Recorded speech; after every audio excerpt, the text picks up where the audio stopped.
নির্বাচনের ধারণা নয়, নির্দিষ্ট রোডম্যাপ চায় বিএনপি।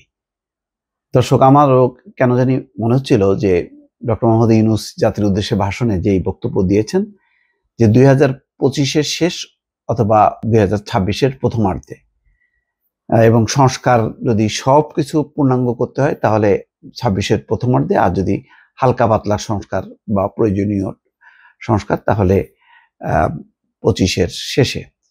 তো নির্দিষ্ট হয়নি। আমারও তখনই খটকা লাগছিল যে বিএনপি আসলে এটাকে মানে এই প্রস্তাবে বা এই রোডম্যাপে খুশি হবে কিনা।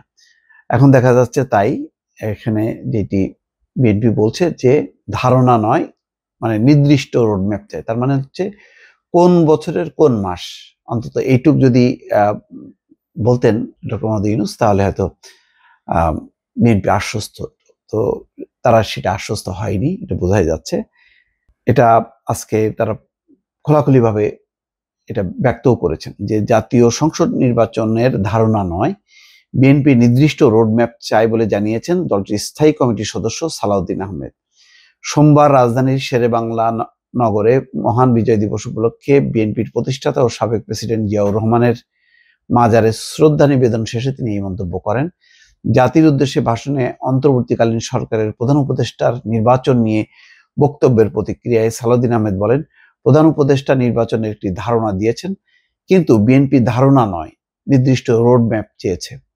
নির্বাচন নিয়ে প্রধান উপদেষ্টার বক্তব্যকে স্বাগত জানিয়ে বিএনপির স্থায়ী কমিটির সদস্য মির্জা আব্বাস বলেন, ফ্যাসিস্ট হাসিনার পতনের পর জনগণের চাওয়া একটি সুষ্ঠু নির্বাচন এবং গণতান্ত্রিক সরকার প্রতিষ্ঠা।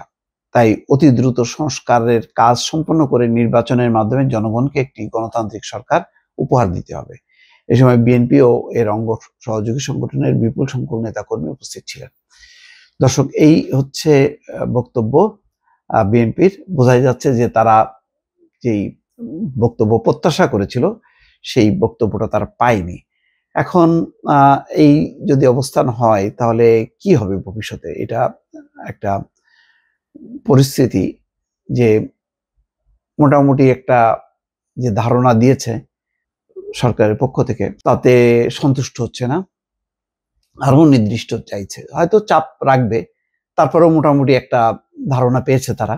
জানি না বৃহত্তর রাজনৈতিক অঙ্গনে জামাত বা অন্যদের বক্তব্য কি। যদি তাদের বক্তব্যগুলো এরকম বিএনপির মতনই হয় তাহলে হয়তো সরকার বিবেচনা করতে পারে, আর যদি তা না হয় তাহলে বোঝা যাবে যে একটা বিভাজন তৈরি হবে।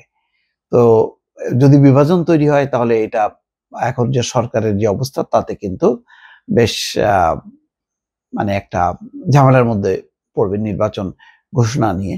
এক্ষেত্রে সরকারের মধ্যে একটা অস্বস্তি বাড়বে। অনেক উপদেষ্টা, যারা একটু সিনিয়র উপদেষ্টা, তারা আসলে রাজনৈতিক দলের সঙ্গে বিরোধ চান না। তারা বলছেন যে তাদের কাজ হচ্ছে রাজনৈতিক দলের কাছে ক্ষমতা অর্পণ করা এবং তারাই দেশ পরিচালনা করবেন। সেক্ষেত্রে যেই ছাত্রদের কাছে যে ওয়াদা যে একটা পূর্ণাঙ্গ সংস্কার, সেই সংস্কারটা হয়তো তারা মানে নাও চাইতে পারে। ফলে শর্টকাট একটা সংস্কার করে নির্বাচনের মধ্যে দিয়ে যাবে, এবং উপদেষ্টারা হয়তো অনেকেই সেই দায়িত্ব সমর্পণ করে তারা তাদের নিজের পেশায় আসতে চান। এরকম একটি টানাপোড়েন চলছে। এই টানাপোড়েনের আসলে শেষ কোথায় সেটা এখন দেখার বিষয়। দর্শক, ভালো থাকবেন। আল্লাহ হাফেজ।